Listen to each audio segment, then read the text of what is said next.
Learn, talk about what it's like, how you had to talk your neighbor out of moving out of the city because they were just sick of one more garage burglary.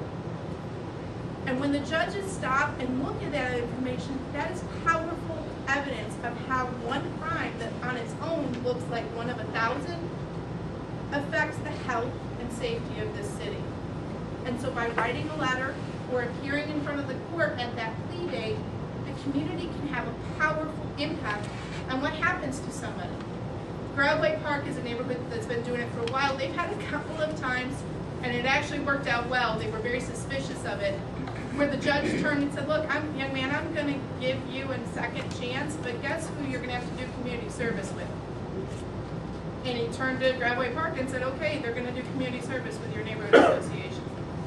In one instance, the kid failed and went on to prison. In the other, the kid didn't fail and completed his community service. But that's power for that community group because they had a say in what happened to a case that happened in that neighborhood. And so at pleas, in front of the court, or after trial and at sentencing, the community can really impact what the judge does just by one person, one letter showing up. Over the years, I've been doing this particular job as sort of in charge of the community affairs stuff since 2001. I have seen the court repeatedly listen when a community member comes in a way that they're not listening to me, and I've been a prosecutor 18 years, because they know that that's not my neighborhood. But when somebody from that neighborhood cares enough to step up and send a letter, or cares enough to step up and say, Judge, please think about my neighborhood, they really listen to that. And that's power. And that's a way to hold the people who commit crimes in your neighborhood accountable. So what I've done, and I'm mindful of your time, but what I've done is giving you a sample as well of, let me flip you back to the neighborhood impact statement, okay? What I did is I gave you a sample of what was been developed through the years is how a community kind of could express how crime would impact on their neighborhood. And actually one of the judges, Judge Phil Hagney, who lives in Forest Park Southeast, kind of up 44 from here, helped me do this because he so values it that he wants to hear from community members. And it's also a form you can get on our website, www.circuitattorney.org, okay? And in this, it just simply talks about, hey, I live here, here's how it hits my neighborhood, and here's why I really want you to think about my neighborhood when you're sentencing that person. Because annually, the circuit court deals with around 11,000 misdemeanors and 5,000 felonies a year. 31 judges hear that many cases, handled by 50 lawyers. So that's a huge volume. And after a while, it's easy to forget that each case has an impact on each neighborhood. And so the goal for any community who's really interested in holding the system accountable and making their own neighborhood safe is to get their voice heard. And your letters and appearing in court can do that. I've also kind of given you some of the cheat sheet pointers on if you choose to come to court, some of the rules that you would have to follow. Because there are rules. It's a public place. You have a right to be at any hearing you want to be at. But you have to do it in a certain way. The court, oftentimes the court requires, absolutely, you must have shoes. Must turn your, people are looking at me like, what? You'd be amazed. Seriously, must have shoes. And that unfortunately has to be said. No graphic t-shirts. Everybody's allowed to express themselves in certain ways, but there's a certain decorum that the judge expects. So statements about what should happen to somebody in various forms of languages are not allowed in the courtroom. Okay? If they're words with four-letter words, the judge will have you escorted out. So you can wear what you want, where you want, but in the courtroom, he expects certain decorum. They often don't let you bring in newspapers. Okay? And they often, anything that could be disruptive is not allowed. But what is allowed is you can go in and you can sit and you can listen to whatever you want in circuit court. And the norm is, if you're going to be there and just witness things, you sit on the side of the room where the jury box is, because that means you're with the state. You sit on the other side of the room, they think you're with the defendant. Just one of those little tips, okay? And if you have questions when the judge isn't on the bench, you can go up and ask the bailiff sitting in the room. Or if you know you're coming, call my office. I'll make sure our lawyers know you're going anyway, I kind of went over some sort of big, broad brush strokes because I'm not sure where your interest is. Has there been a series of, and maybe I'll ask Lieutenant or the Officer Caliber, I'll put him on the spot. What's been the crime here that people have found? Is it home invasion, burglaries? Is it car cloudings? Burglaries, robberies, Yeah.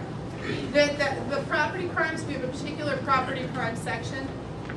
Okay, that is headed, we have taken all property crimes at the felony level and consolidated them in a group of 5 attorneys and 1 team leader. His name is Martin Minnick. And so I would really, if that's something you're considering doing, and if you want to get more active in the circuit court system, have your point person get a hold of me, and I'll set up a meeting with Martin, the head of that unit, and myself to see how we can help you get information about those type of crimes. Because at any given time, each of those attorneys, the 5 or 6 of them, carry a docket of about 100 to 150 cases each. And so that's a big volume.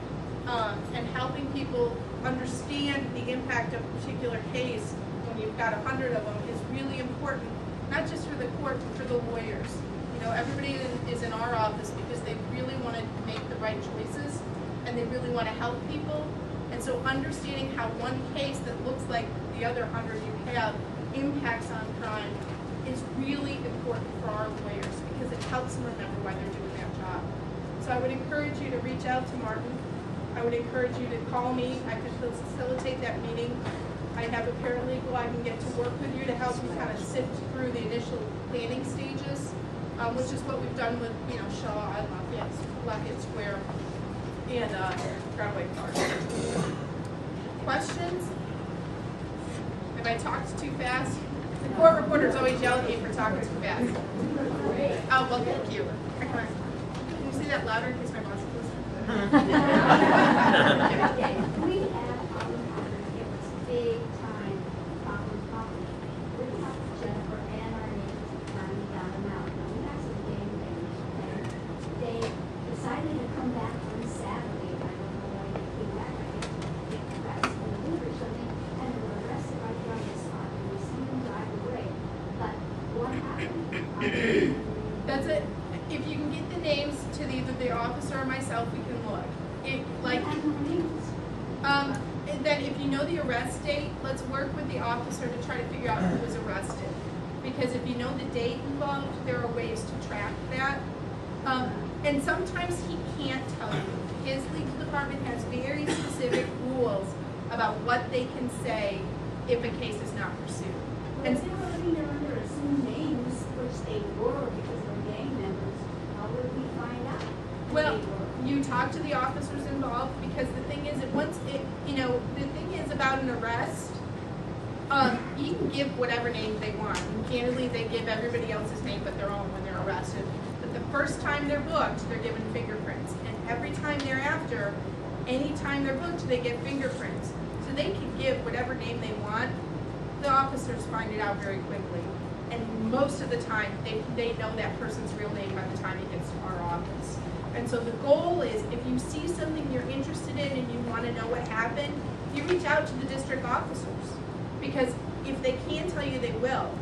And then they will let me know and you let our office know if it's in our office, and we can help you follow that. And then over time, you begin to know, and candidly, Lafayette Square has gotten to the point, I was in Jeff City working on some crim law stuff on a legislative committee on Friday, and Lafayette Square called me and said, hey, we're going down with Andrew Rush. I wanted to remind you we're going to be in court. This is what we're going to say. This is what he did. I'm like, ooh, thank you. So after time, you get to know who these people are, you know their names, and it really is a way where you can have some ability to shape what the system does. And so it takes some action on your part. The startup part is hard because you got to have somebody to teach you, okay? But once the officer gives you some of that information, over time, you educate and you know more and more. Does that make sense? It's frustrating. It is.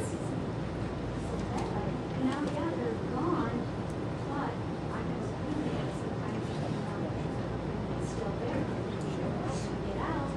So it's one, and that relationship with your community affairs officer or your district officer is vital. Because they can't be there 24/7. They can't. But the people who live there are there. And so making sure that you get them that information is really important. A lot of these officers are as committed, if not even more frustrated by the person being right back out than some of the residents. And so partnering with them to get them that information can give them the tools. If they can't fix it today, it can give them the tools to do it down the road. Because one of the things that they can do is if either at state court or city court, the judge lets somebody out on bond or on probation, the judge can order, hey, stay out of Tower Grove South. And they give them, I draw it up for them, they give them directions. You cannot be here, but in this part of the city, between this block and this block. And then if they're caught there again, the officers can flat out arrest them just for being there. But the only way they know they're there is if you call and tell them. So if we can work together and get those neighborhood orders of protection as part of a case, and then you call your officers, you've now given them the tools they need to enforce that law. Well, and that's, candidly, it's a squeaky wheel that gets stickers. I know the officers, sorry, that's true, that's reality. It's calling once, if you see it twice, you call twice, if you see it 3 times, you call every time you see it. Don't call once on Monday and think that covers Friday, it doesn't. So, I did see your hand up there. Andrew, right? Yeah. Yeah. Could somebody who would be in the know mention the names again of the men who were arrested that we thought were responsible for the bulk of the burglaries? Does anybody here have those names of those gentlemen? Does anybody have those names that can email them to me? He gave those to, he said our last meeting, there Right, were I 3 know, names, but and not I didn't write it down either. All right. There's well, additional the last ones meeting was since- videotaped. There's Is that additional okay? ones since then. Oh, please dish. It wasn't regular, okay. Well, if somebody can get me those names, I'll run it and see. Because the other piece of it is, seldom do the communities, if they're not really watching, know that our offices charge somebody. And because of the lack of jail space, oftentimes people are out. They've still got a pending case, but they're out on bond. Because by law, until they're convicted, they have to be given a chance for bond. So the community doesn't know, yeah, something is happening, he's just on bond. Get me the names and I'll run it to see if they're in our system. Okay? Do you want me to follow up with you? Yeah. All right.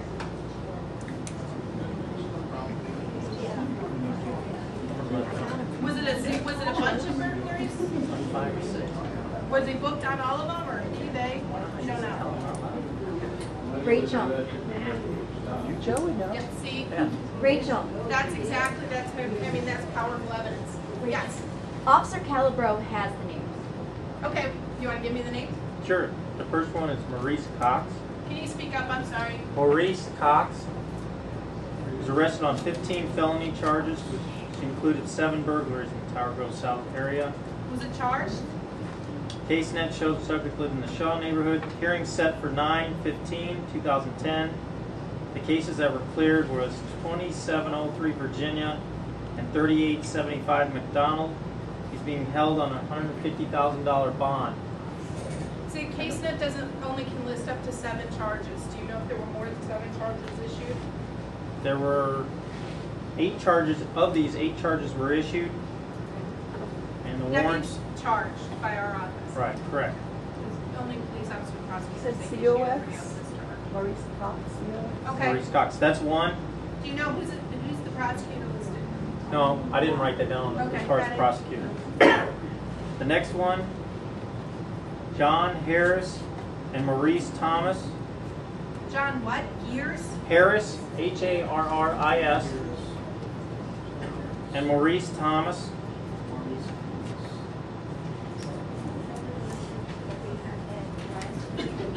That was for robbery first and armed criminal action, ACA, 4128 Connecticut.